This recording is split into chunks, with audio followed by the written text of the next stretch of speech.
Not one frame of the following was shot with the intention of producing a film on Chinese ceramics. But after returning from my third trip to the Middle Kingdom in 8 years, I realized that I had the responsibility of this remarkable footage I was able to shoot during a cumulative of 10 museum visits.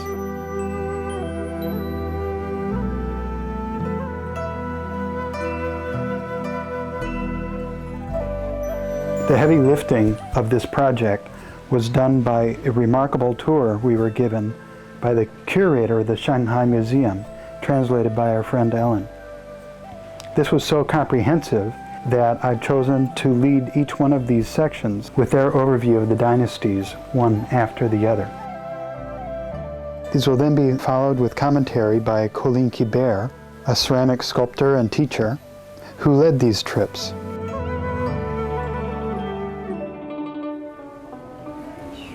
那么这呢是中国古代陶瓷器陈列馆，里面呢主要分2大类，类陶器、类瓷器。Okay, this is for the Asian China pottery and the porcelain in this part. 甘肃地区的马家窑的文化。So all this showcases here is the 4 pieces. You see that this is all from central part of China in the south of Gansu province. There's a village named Majiayao in Chinese. Majia means there's a family named Ma, you know, and then Yao is a kiln where they made this pottery. 这我们一看呢，等一会儿跟后面相比较，就有一个特点，北方地区的器型呢都比较大，而且不少的都进行装饰，但是南方呢器型都很小。All this kind of pieces can date it back to 4,500 to 5,000 years ago. And this is from the shape, the style, we can see that it's bigger. Later we can do the comparison in the second part. We can tell that this from north part of China, that means north of Yangtze, around the Yellow River area, is bigger in size compared with those in the south. Later we'll see the mini one. 这些花纹装饰呢，其实也来源于他们的生活等等。就是他们要大于有这种生活中。Okay, all the design, the paintings on the pottery, we can see it's all a reflection of their daily life. Like this one, like the nets here, because we can see that people living in the area, they must do some fishing at that time. Very practical and the realism.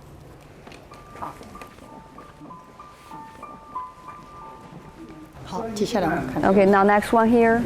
Now, so this is the second showcase. It's over 5,000 years ago, but this part is from south part, around Shanghai area. Now you compare the shape, the size. This one's smaller than the first one.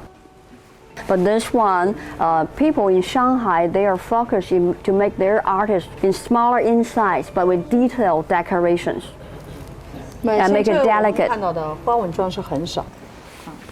The function of this kind of art pieces is for cemetery stuff.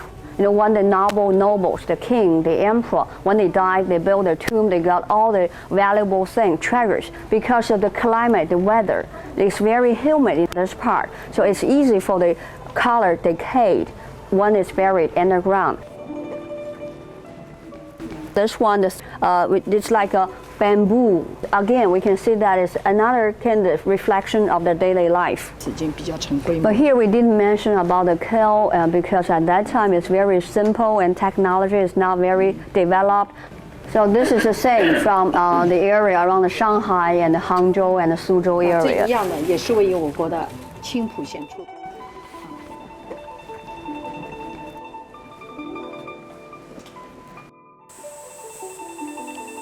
The sophisticated design of these pieces still inspire us today. For instance, this tripod piece, this black glazed cup, looks like something out of England in the last 100 years. This piece is about 4,000 years old. And we see these tri-legged pots also in our museums, but rarely, if ever, do we see one of this exquisite quality.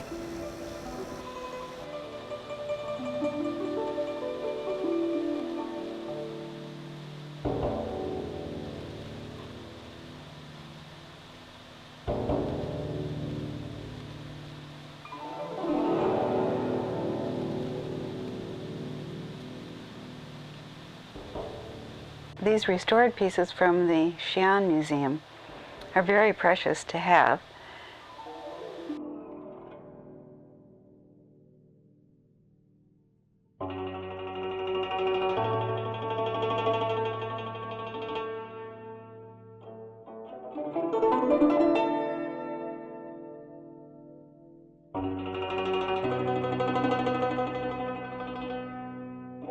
It's unusual to find sculpture of a face from that period.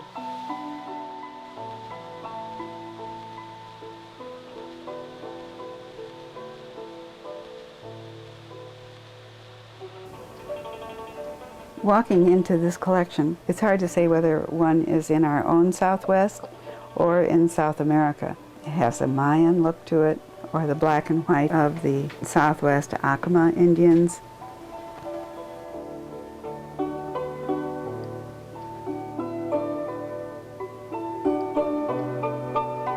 And then this piece with its Mayan-looking incising.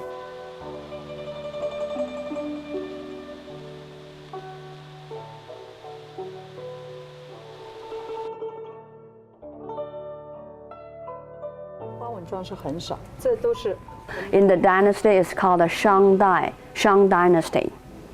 It's far earlier, 1,000 earlier than the terracotta warriors dynasty, Qing Dynasty. Over 3,000 years ago, one China was unified by the first emperor. So from the shape, the size, the surface, we can see that it's not very polished compared with the later products. So this one is called the ancient porcelain. Design is simple and the polish is not very developed.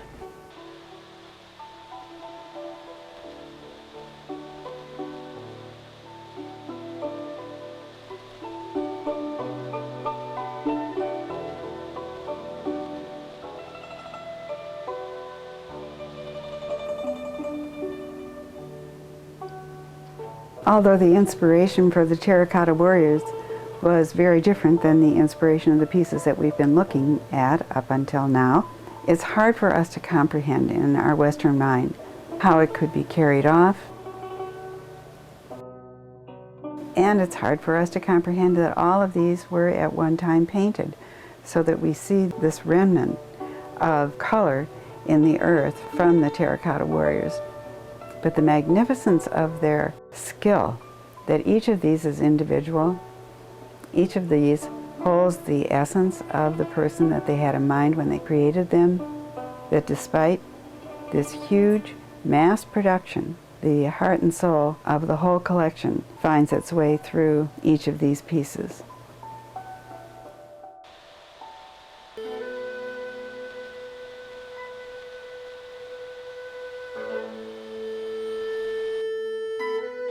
Many, if not all of these pieces that have been discovered from the Han period are ritual pieces that were found buried in tombs. A high degree of craft was called for ritual purpose. And to think of the level of skill to put this jade suit together, sewn with pieces of jade and gold wire.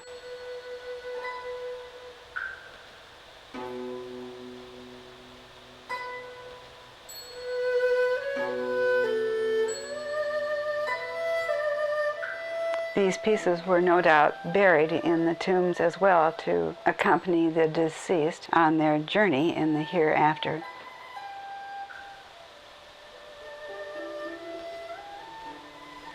They're reminiscent of the Tang ladies, but so beautifully simple. Simple in their glazes and simple in their gestures.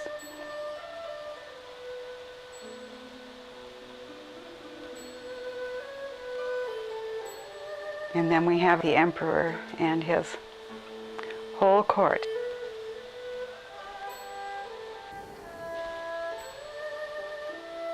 The musicians.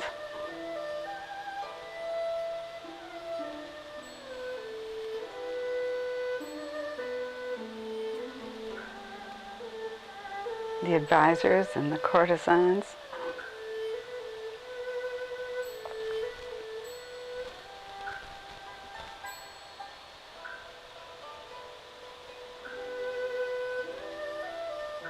And of course, the warriors.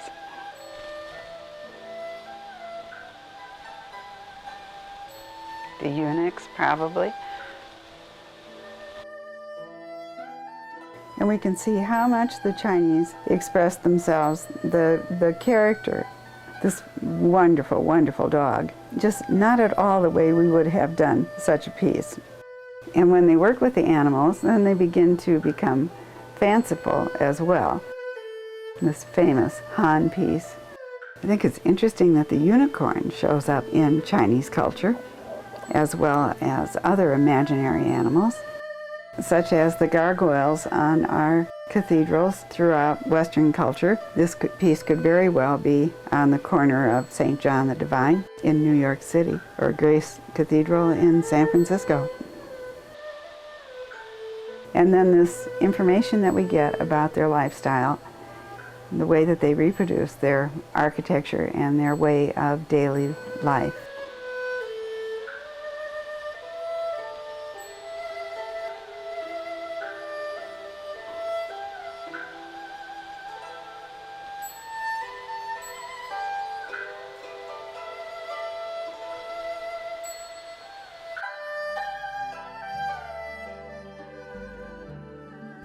Okay, this one all dated back to the Qing Dynasty, which is the period after the Han Dynasty, before the Sui Dynasty. The country, China, was broken again. There's not any single emperor control the whole country. This Qing is located in the north part of the country.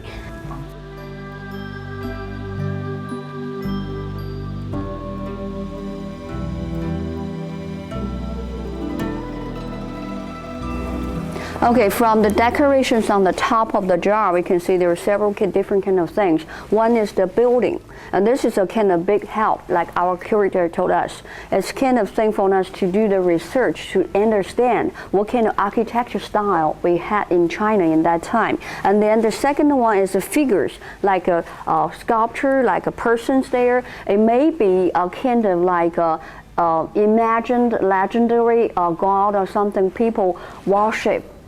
Appreciates. And then the third one is the animals, like birds, like other animals. This is all some kind of thing everybody can see during the daily life.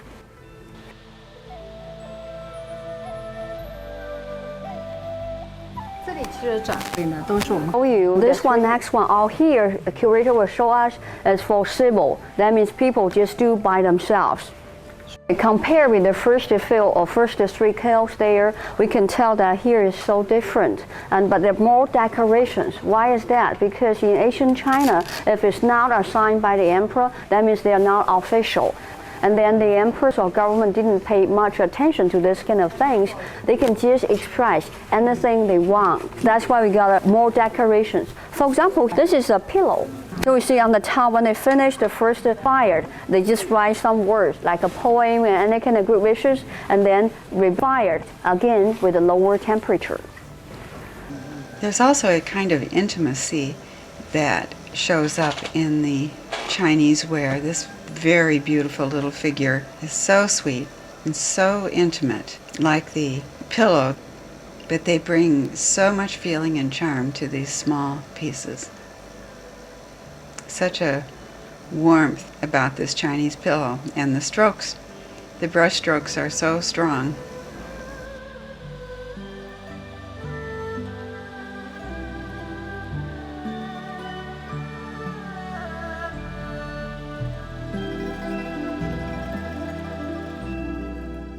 These 6 courtesan women are unusual. I think that they are like a preamble to the Tang Dynasty, which is about to come.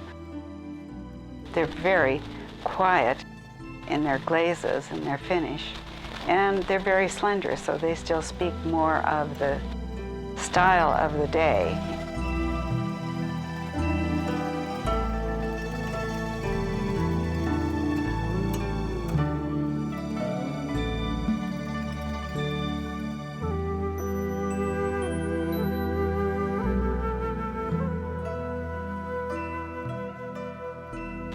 This is a remarkable piece. I think that it looks like something that Hamada might have done. Look of Bernard Leach in its severity. It's a beautiful, perfect form. I think that it's a piece that's way ahead of its time.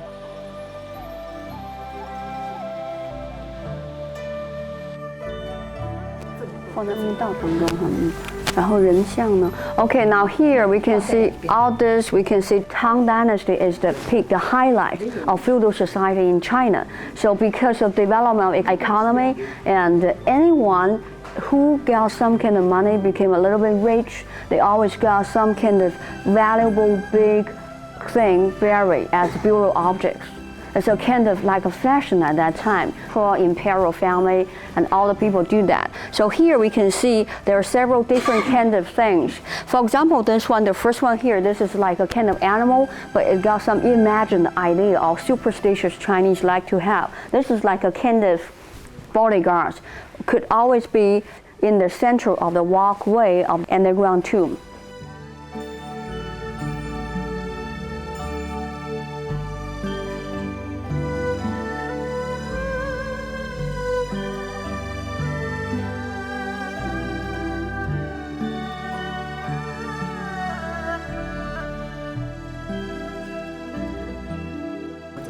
Okay, now this civil officer and the military officer, this kind of sculptures, the statues, will be located along the walkway of the tomb, indicating that how important, how valuable, or how rich they are, and how high their rank is during their life. So these Tang pieces, with their bright colored glazes and their incredible amount of control that they had in handling the glazes, letting the glazes do just as they wanted them to do. Large amounts of chrome, red iron oxide, rutile, manganese were available to them, and the power of the pieces, the sizes of them, and the skill that it must have taken to build these pieces are all reflective of how successful the Tang Dynasty was in general. It was a prosperous time. The people felt self-confident and powerful. China was united, and this is also reflected in the abundance of work from this period. The horses, the camels, are an amazing accomplishment of skill dealing with these legs and the problems that they must have encountered while building. Okay, in the Tang Dynasty, it doesn't matter men or women. They all ride horses to go anywhere. So that's why horses from Tang Dynasty became a kind of symbol.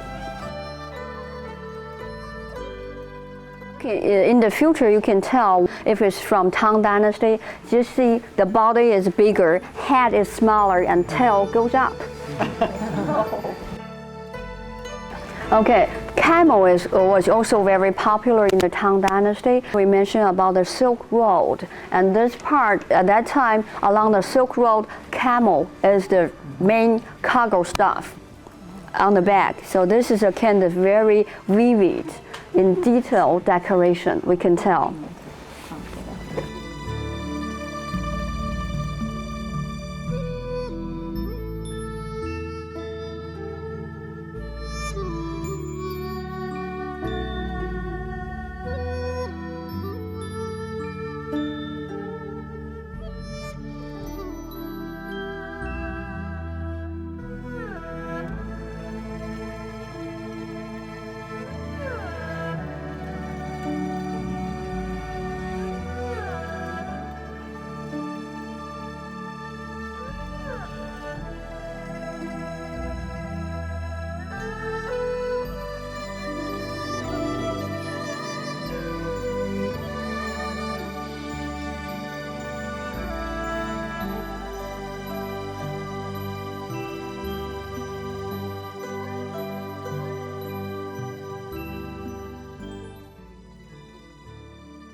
And this is a courtly lady. I think this is the finest example of one of these Tang ladies I've ever seen. We have them in the Metropolitan, we have them in San Francisco, they have them in Kyoto. Very, very popular for us. But this is an exquisite example, the condition of it.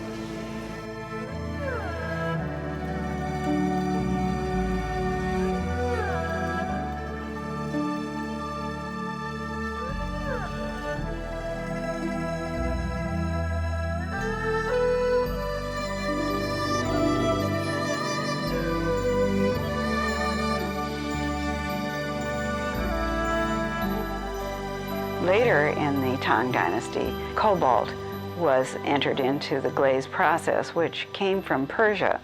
The Chinese did not have cobalt themselves, and so it doesn't appear until later in the period. This is so delicate, really, for a Tang piece, the tricolored glazes, but they're handled in such a delicate way here.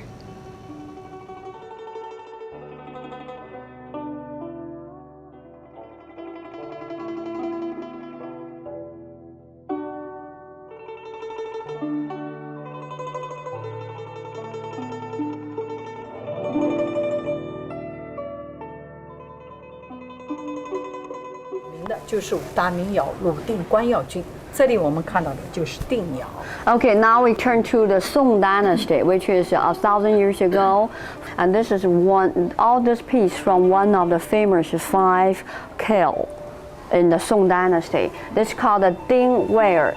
Ding is name of the kiln in the Song Dynasty.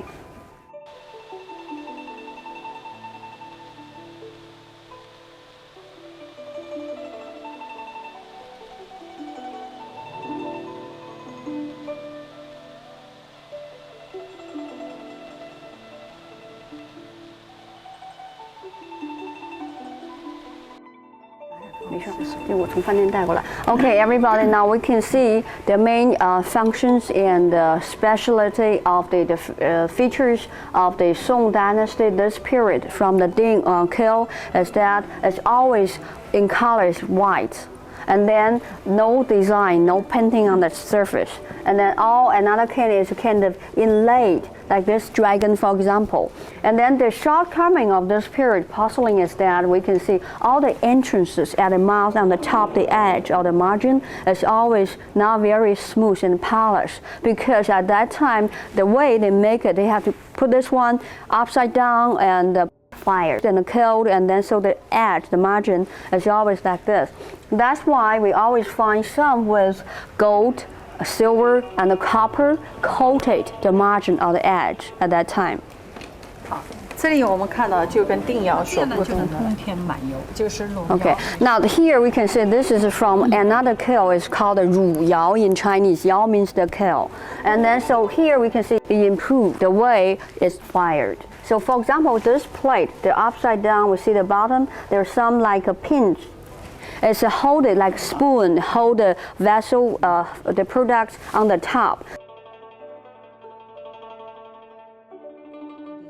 这样就产生这种网格纹，里面的黄色的是很浅的这种花纹的，比如说没有上过颜色，当时没有出来，放了几十年以后都又避开了细小的花纹。Okay, now here you can see this is from another kiln. It's called a Ge Yao in Chinese, and at that time, you know, they didn't intend to do this. What they did is that one is fired because of the glaze on the top is different. When is fired because of glaze and like a tile. For example, like a big fat person, you got a very tight shirt and then spread out like that. So it's got some kind of design. And then after that, they put some color on the top. So why we can see one is dark. See the line is dark, and there's someone like a basic background color. That means one is finished some years later. And it's dry and for some time, and it's in the air and keep long time, and it come out again. That's why we got the two kind of design patterns on this kind of porcelain. And also that's why we see the around this edge, it's not like a kind of regular pattern. We say, oh, this here, the other one exactly here, something. So the glaze is applied and the crackle becomes evident, and then the piece is fired again, and then this secondary pattern that she is talking about appears again over time, so that when you look closely, there's actually 2 patterns of crackle glaze going on. This darker obvious one, and then a lighter one that's almost the color of tea. The Song Dynasty ware is considered to be the highest and finest ceramic ware of any time from any place in our history throughout the world. Daniel Rose said that it's evidence of what a high culture it was.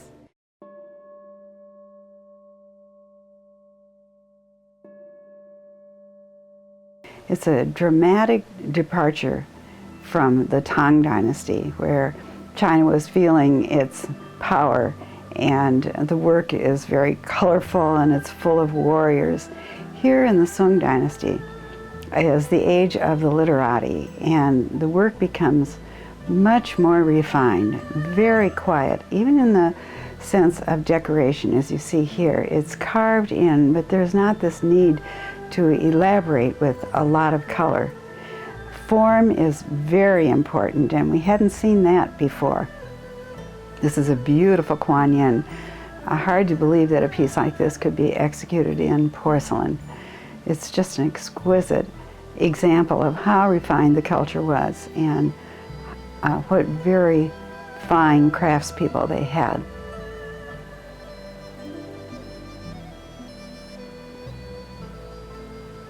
This is another pillow. A pillow taken to the nth degree.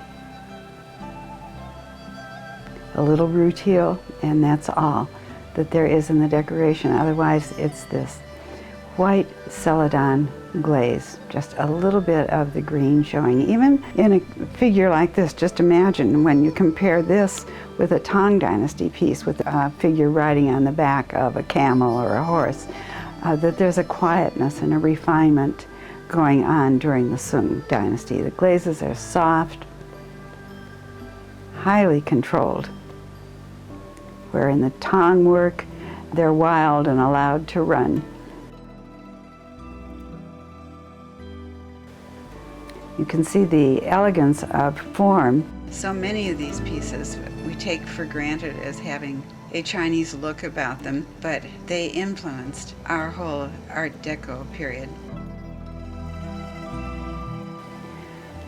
This is a water container for calligraphy. These pieces are from the Hangzhou kiln site, one of the 5 great kiln sites in China during the Song Dynasty.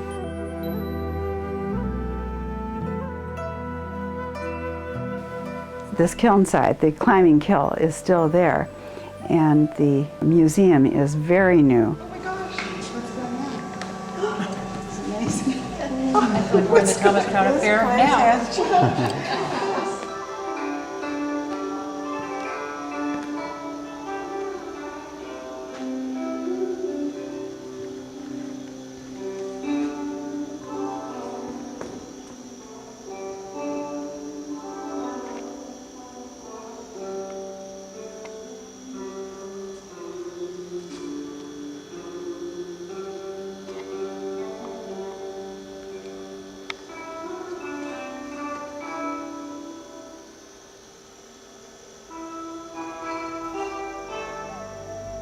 And the work is being resurrected from that kiln site. Some of the finest Song pieces that we know of.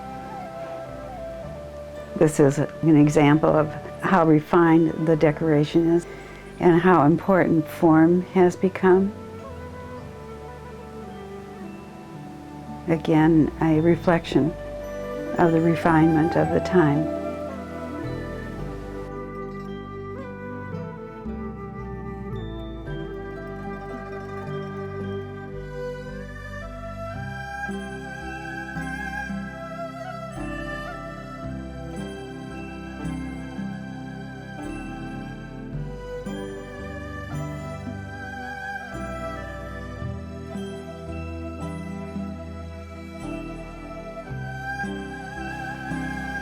This has really just been developed in the last few years. When we first went, there was no museum, only a very small showroom, and the kiln itself was out in the open.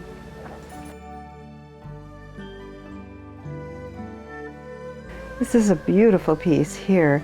Look how the design of the handle goes through the neck of the vase into the spout.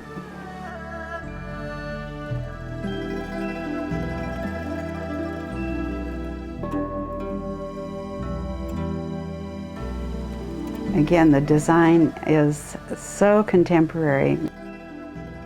This is a two-part piece, and as is this piece.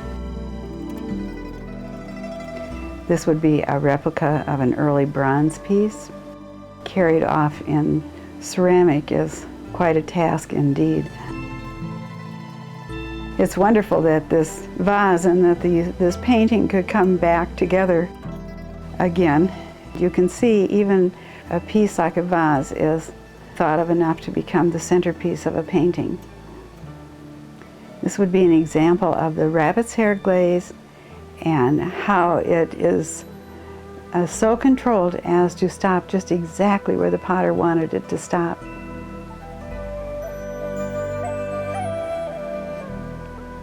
Again, the rabbit's hair glaze, but with this abstract shape left in the middle of it, which again would be an indication of the high-mindedness of the Qing Dynasty, that they would begin to embrace abstract design.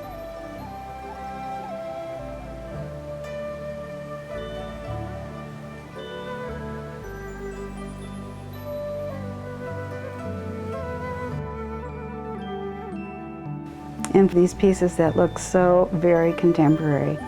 Rabbit's hair vase in the middle, celadon glaze on either side.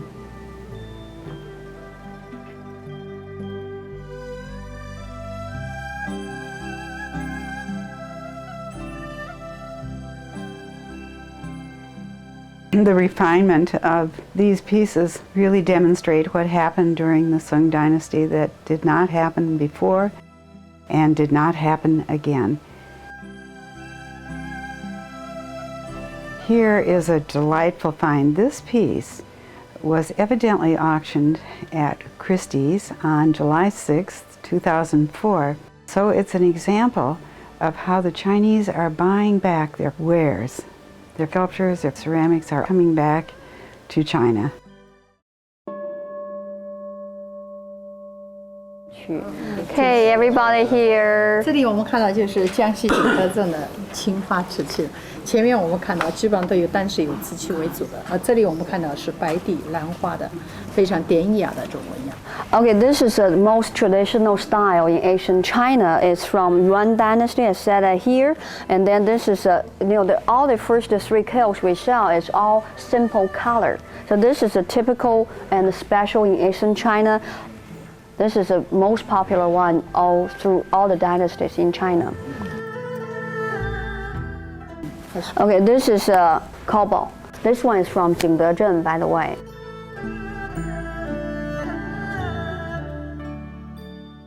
This is the style of Yuan Dynasty, bigger in size, and then flower design busy. Although it's busy, it's not like a kind of mess. We can tell levels of everything like this. It gave the patterns. We can always tell bigger one, smaller one, important one, non-important one, like that, like levels. 那么青花的黄金时代呢，是明代永乐宣德。The best design for this kind of patterns is Ming Dynasty. Next one she will show us.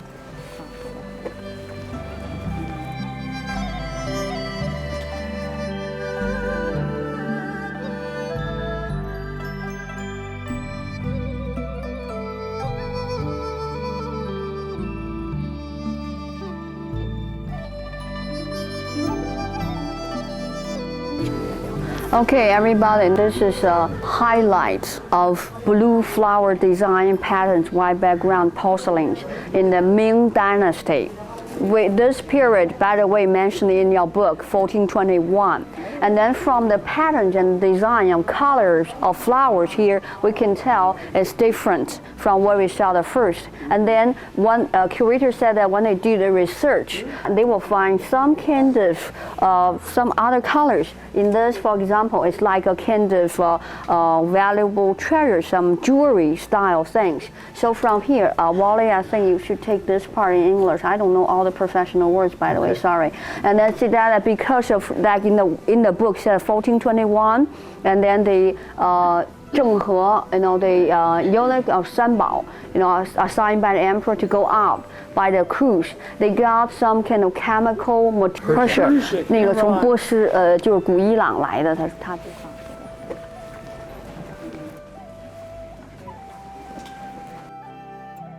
好，到了后面我们去看，再看。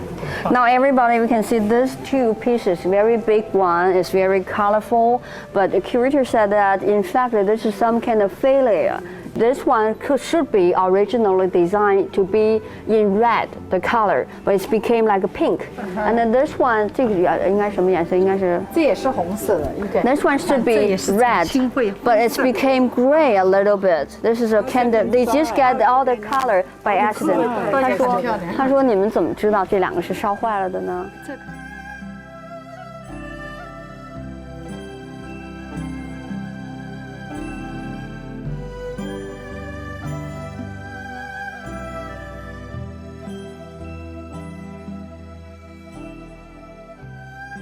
Again, the Art Deco, how highly influenced the Western world was by the level of design that's being executed.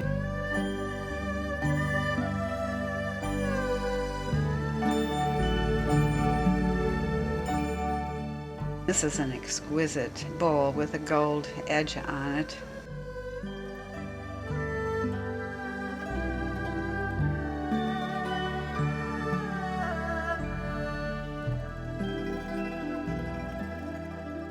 And very, very fine, strong crackle. We hear Bernard Leach talk about them as being the finest. The Japanese know that they're the finest, and to this day try to emulate the refinement.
Okay, everybody, where's our people? Now, this is what they want, and they got it from that experience. So you can see the color is vivid and it's very fresh.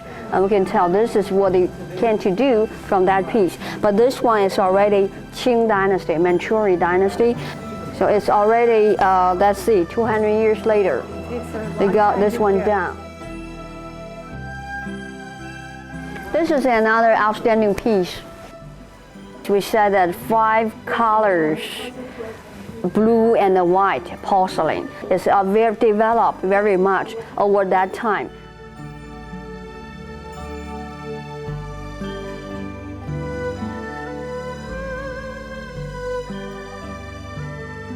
From this, we see it's like a kind of painting. It's not only the flower and some simple designs. So from the painting, we can see that the mountains there, some are light, some are heavy. You can tell the different distance in levels and the further like a scenery, vivid in the life. So this is a kind of really art piece. Looks like Coeleen. Yeah, look like 他们说跟桂林的山水一样。是吧 Yeah. 好，接下来我们看。 Okay, next one. 这个 Okay. 时间为什么会慢？就是我们两个人要说两个。对，不过没。卷轴画，古代的画卷起来就放。 Okay, now this is something for everybody here, our artist. This is from Qing Dynasty in first half of 1700s. And this one we can see, and our curator said that from the technology, from the skill, even now it's a kind of very high level. In that time, this is a real highlight and piece in that time. And what's the function of this? We see the design of the color, the dragon. We can tell it belongs to the emperor, right? So it's like a kind of decoration and practical stuff. Put in the reading room, and they put what? Their paintings, raw paintings here. And then when they got a friend, show and they open it because the wall is not enough. You know, they don't have enough size of the wall. 真的。做不下去都。Okay, this is something. 这里我们看到的是等会儿，先等会儿。 清代 Okay, everybody here. 象声词 Okay, lifelike. Okay, now this is something American words knock off. Lifelike stuff. It's all porcelain. But see, this one is imitated for lacquer wood and this stuff, and then copper and the jade, porcelain. It's copper and the 那个是什么？那个方盒的是什么的？这方盒制是比棒头的。 It's like stone. So it got every kind of stuff. It's all made of knockoff. So only by the time of Qing Dynasty they can do this. So here we see the time is already in late 18th century. 应该说一次，比如说各种温度不同，这就技巧的问题了。他们说。 So we can see that, like our curator said, that this is the time our artist became master, control the fire. So this piece, everybody, again, by the time of Qing Dynasty, you know that, for example, like we write on the rice paper, we write some calligraphy, and you put some water first, and then you put the ink, black ink on it. It's like a can, and then all the ink scattered around. It's like became transparent. And then we got this kind of things vivid from like a white background stuff. Yeah.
And this is an example of the incredible porcelain that the Chinese have that we've never been able to duplicate.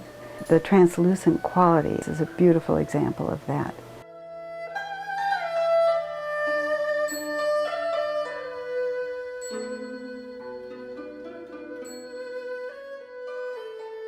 Their ability to control their glazes and all of the skill that they have in their brush painting work is epitomized here in the Qing Dynasty. No mistakes with the red glazes anymore.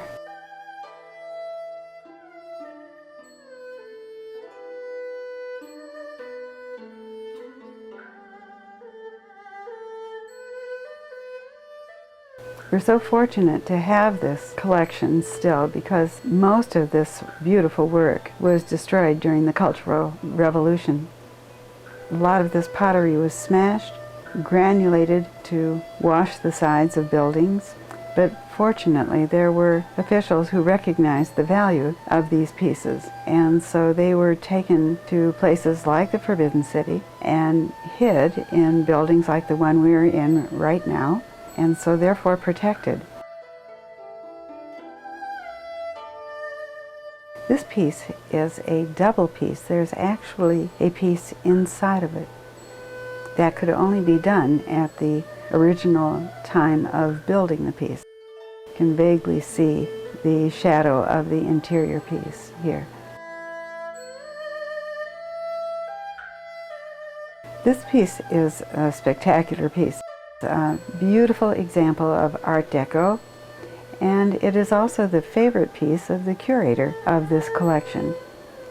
The present curator is actually the son of the original curator of this collection, 35,000 pieces. His father has examined and cataloged every single piece in that collection. Having gone through all of those, this is the piece that is the favorite of the curator. It's actually two pieces put together.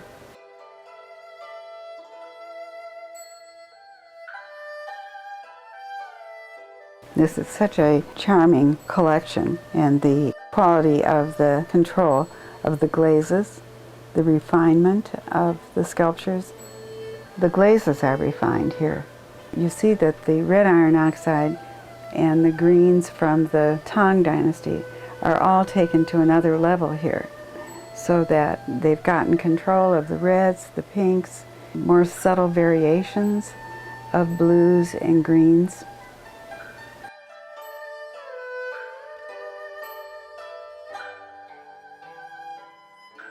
And luster glazes as well are introduced into this period, so that this beautiful little Buddha has a gold luster on it to give it the quality of bronze and gold.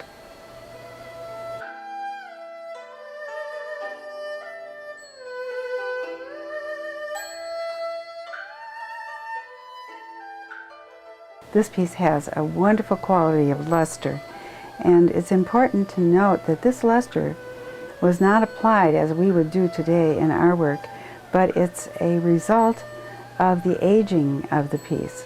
So it gives the piece even more value. And of course, being yellow, we would know that these pieces are from the emperor's own personal collection.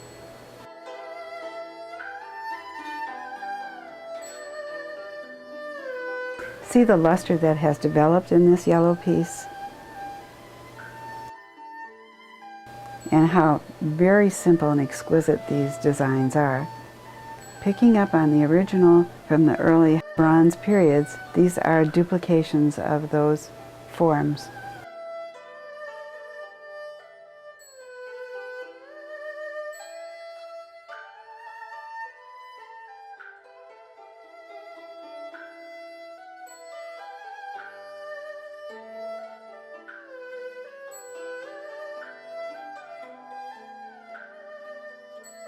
This porcelain bodhisattva is probably the epitome of the skill that was attained at that time.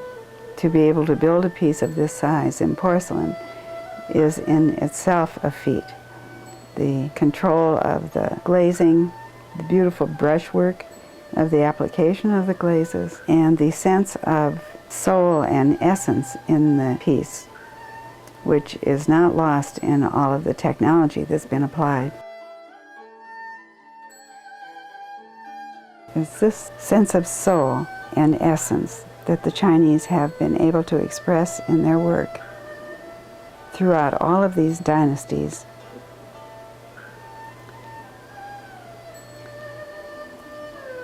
Showing us the beauty that they appreciated, the skill that they were able to obtain, have inspired us, have inspired other cultures more than any other culture in our history.